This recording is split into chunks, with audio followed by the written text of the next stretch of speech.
Dear students, ecological hierarchy பார்த்தோம் இல்லைங்களா, அதோடைய படிநிலைகளை மட்டும் பாருங்க. Individual organism, population, community, ecosystem, landscape, biome, biosphere. Individual ஆர்கானிசம்னா ஒரு தனி உயிரினம், அது பாப்புலேஷனாக மாறுது. அந்த பாப்புலேஷன் சொல்லக்கூடியது உயிரின தொகைன்றது. அது எதா மாறினா கம்யூனிட்டியாக மாறுது. அந்த கம்யூனிட்டி வாழக்கூடிய இடத்துக்கு பேர் தான் ஈகோசிஸ்டம். அந்த ஈகோசிஸ்டம் பேர் லேண்ட்ஸ்கேப். அந்த லேண்ட்ஸ்கேப் பயோமாக மாறும், அடுத்து பயோஸ்பியராக மாறும். இது வந்து ஒரு 3 மார்க் கொஸ்டின். அடுத்து பாருங்க, பிரான்ச்சஸ் ஆஃப் ஈக்காலஜி. ஈக்காலஜியில் வந்து 2 பிரான்ச்சஸ் இருக்கு, 2 பிரான்ச்சஸ். ஒன்று வந்து ஆட்டோ ஈக்காலஜி. ஆர்ட் ஈக்காலஜினா சுய சூழ்நிலையியல்னு பேர். சின் ஈக்காலஜினா கூட்டு சூழ்நிலையியல்னு பேர். ஆட்டோ ஈக்காலஜின்னு என்னன்னு பார்த்தீங்கன்னா, is the ecology of an individual species and also called species ecology. ஒரே ஒரு உயிரினம், அதாவது பார்த்தீங்கன்னா ஒரு தனி சிற்றினம் மட்டும் ஒரு சூழ்நிலையில் காணப்பட்டால் அதுக்கு பேர் ஆட்டோ ஈக்காலஜின்னு பேர். அடுத்து சின் ஈக்காலஜின்னு பார்த்தீங்கன்னா, is the ecology of population. பாப்புலேஷனாக இருக்கட்டும் அல்லது community with the 1 or more species and also called community ecology. ஒன்றுக்கு மேற்பட்ட 1 or moreனா ஒன்றுக்கு மேற்பட்ட உயிரினங்கள் வாழ்ந்தால் அது பாப்புலேஷனாக இருந்தாலும் சரி, கம்யூனிட்டியாக இருந்தாலும் சரி, அதுக்கு பேர் கம்யூனிட்டி ஈக்காலஜி. கம்யூனிட்டினா என்னன்னு பார்த்தீங்கன்னா சமுதாய சூழ்நிலையியல்னு பேர். அப்போ இதை கூட்டு சூழ்நிலையியல்னு சொல்லலாம், அல்லது கம்யூனிட்டி அதாவது சமுதாய சூழ்நிலையியல்னு சொல்லலாம். அடுத்து பாருங்க, இதில் வந்து இந்த ஈக்காலஜி வந்து டெவலப் ஆகிருக்கு. எப்படி டெவலப் பாருங்க, many advance and development in the field ecology result in various new dimension and branches. என்ன சொல்லணும் பார்த்தீங்கன்னா, மெனி அட்வான்ஸ் அண்ட் டெவலப்மெண்ட்னா இது கொஞ்சம் டெவலப் ஆகிருக்குன்னு சொல்லியிருக்காங்க.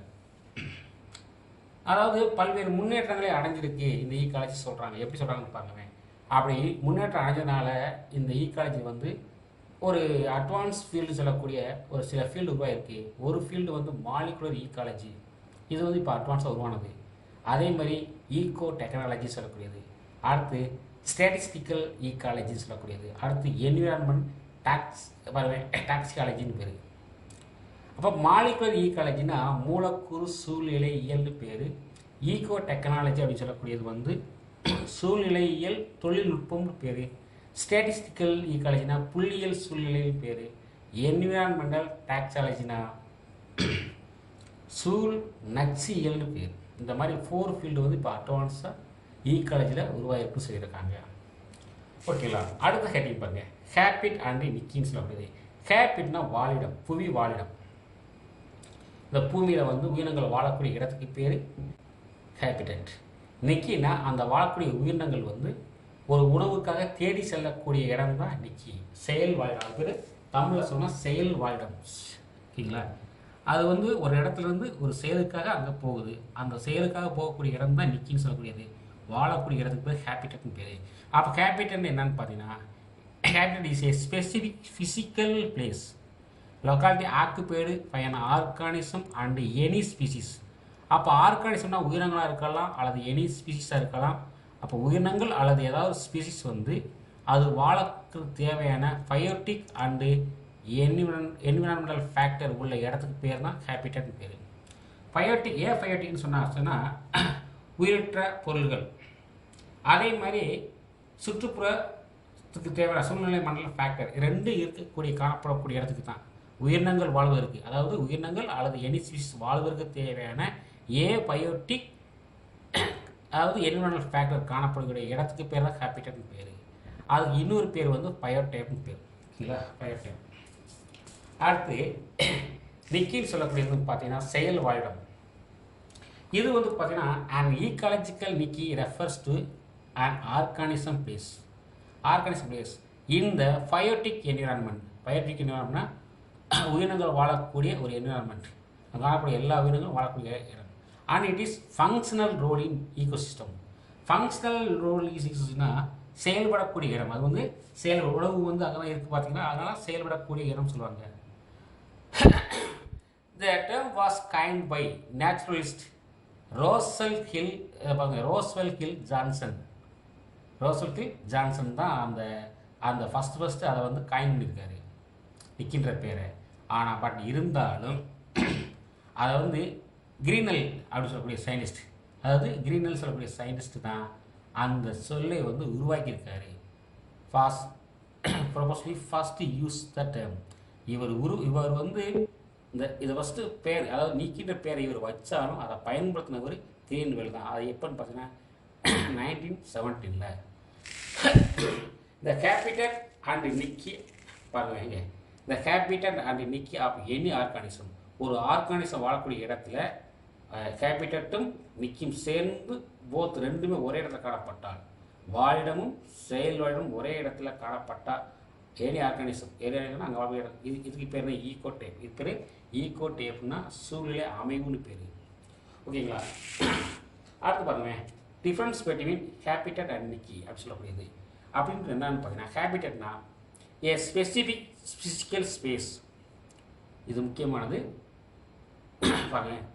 ஏ specific physical space occupied by an organism. ஒரு உயிரினம் அமைந்திருக்கும் ஒரு குறிப்பிட்ட புவி அமைப்பு தான் ஹேபிட்டட்னு பேர். ஏ ஸ்பெசிஃபிக் ஃபிசிக்கல் ஸ்பேஸ்னால் ஒரு உயிரினங்கள் வாழக்கூடிய ஒரு குறிப்பிட்ட பிளேஸ்க்கு பேர் தான் ஹேபிட்டட் பேர். இங்கே ஏ ஃபங்க்ஷனல் ஸ்பேஸ், அதாவது உயிரினங்கள் வந்து எந்த இடத்துல செயல்படுதோ அதுக்கு பேர் தான் நிக்கி அப்படின்னு சொல்கிறாங்க. பாருங்கள், a functional phase of occupied by an organism in the same ecosystem.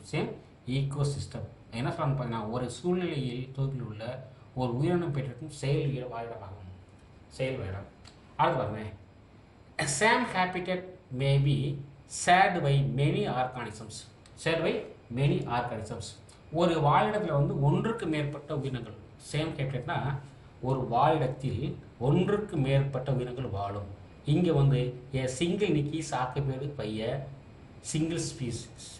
ஒரு செயல் வாழிடத்தில் ஒரு உயிரினம் மட்டும்தான் காணப்படும் சொல்கிறாங்க, அமைந்திருக்கும். இந்த ஹேபிட்டட் பாருங்க, ஹேபிட்டட் எனது ஸ்பெசிஃபிசிட்டி இஸ் எக்ஸ்பிளைட்டட் பை ஆர்கானிசம்.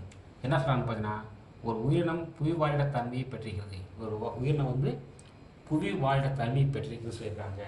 இங்கே organism may change the niche with time and season. அதாவது பார்த்தீங்கன்னா, இந்த ஹேபிட்டட்னு சொல்லக்கூடியது வந்து ஸ்பெசிஃபிக்காக ஒரே இடத்துல ஒரே தன்மையை தான் பெற்றிருக்கோம். இது வந்து டைம் சீசனை பொறுத்து மாறுபடுன்றாங்க. எது நிற்கின்றது செயல் வாழிடம் வந்து ஒரு organism may change their niche with the time and season. டைம்னானது காலத்துக்கு தகுந்தவாறு, சீசனுக்கு தகுந்தவாறு இடத்தை மாற்றிக்கொள்ளும் சொல்கிறாங்க. சரிங்களா? அடுத்த ஹெட்டிங் பாருங்கள், ஈக்காலஜிக்கல்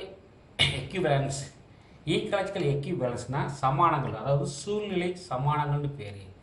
ஏ டாக்ஸானமிக்கலி டிஃப்ரெண்ட் ஸ்பீசிஸ். டாக்ஸானமினா வகைப்பாட்டில் வந்து டிஃப்ரெண்ட் ஸ்பீசிஸ் காணப்படுது. Occupying similar habitats. ஒரே மாதிரியான வாழிடங்களில் காணப்படக்கூடிய உயிரினங்கள் வெவ்வேறு வகையாக காணப்படும். ஒரே வாழிடத்தில் வெவ்வேறு வகையான உயிரினங்கள் காணப்படும். இந்த different geographical region card ecology. அதாவது பார்த்தீங்கன்னா வெவ்வேறு பிளேஸில், ஆனால் ஒரே மாதிரியான உயிரினங்கள் வெவ்வேறு பிளேஸில் காணப்பட்டால் அதுக்கு பேர் தான் ஈக்காலஜிக்கல் எக்யூவேலன்ஸ் பேர். அதுக்கு எக்ஸாம்பிள் கொடுத்துருக்காங்க. 2 மார்க் கொஸ்டின் எக்ஸாம்பிள் கொடுக்காங்க பாருங்கள். எக்ஸாம்பிள் எடுத்துக்கிட்டிங்கன்னா, செர்டைன் ஸ்பீசிஸ் ஆஃப் எபிபேட்டிக் ஆர்கிட்ஸ்ன்றது தொற்று தாவரம். ஆஃப் வெஸ்டர்ன் கேட்ஸ் ஆஃப் இந்தியாவில் காணப்படக்கூடிய தொற்று தாவரமும் different from epiphytic orchids of South அமெரிக்காவில் காணப்படக்கூடிய தொற்று தாவரம்னா இதுவும் தொற்று தாவரம் தான். ஆனால் பிளேஸ் வந்து இது இந்தியா, இது அமெரிக்கா. பட் ஆனால் ரெண்டுமே வேறுபடும். இந்த தொற்று தாவரமும் இந்த தொற்று வேறுபட்டு காணப்படும். காமனாக பார்த்தீங்கன்னா தொற்று தாவரம் தான், தேர் எபிபேட்ஸ் தான். ஆனால் இடத்தை பொறுத்து மாறுபடுது, வேறுபாடுன்னு சொல்கிறாங்க. அதேமாதிரி species of grasslands, Western Ghats of இந்தியாவில் வெஸ்டர்ன் கேட்ஸ் இருக்கக்கூடிய புல்வெளிகளும், அதே மாதிரி நார்த் அமெரிக்கா காணப்படக்கூடிய புல்வெளிகள், அங்கே இருக்கக்கூடிய டெம்பரேட் கிராஸ்லேண்ட்ஸ். ஸ்டெபிள் என்ன பண்ணுவேன், ஸ்டெஃபி இன் நார்த் அமெரிக்கா. அப்போ அமெரிக்கா காணப்படும் கிராஸ்லேண்டும் இந்தியாவில் காணப்படும் கிராஸ்லேண்டும் இடத்துக்கு தகுந்தவாறு அது கிராஸ். ஏன்னா கிராஸ்ன்றது பொதுவாக புல்லு தான், இங்கேயும் காணப்படுது அங்கேயும் காணப்படுது, ஒரே வெரைட்டி தான், ஆனால் இடத்தை பொறுத்து வேறுபட்டு காணப்படுது, டிஃப்ரெண்ட்டாக இருக்குன்னு சொல்கிறாங்க. ஆல் த ஈக்காலஜிக்கல் பிரைமரி, ஆனால் எல்லா ஈக்காலஜிக்கல் பிரைமரி ப்ரொடியூசர் சொல்லக்கூடிய பொருட்கள் தான். அது பாருங்க, fulfilling similar roles in respective communities. Respective communities சொல்கிறாங்க இல்லைங்களா, அது என்ன சொல்கிறாங்க பார்த்தீங்கன்னா, ரெஸ்பெக்டிவ் கம்யூனிட்டிஸ்னால் ஒரே மாதிரியாக செயல்படும் சொல்கிறாங்க. Okay students.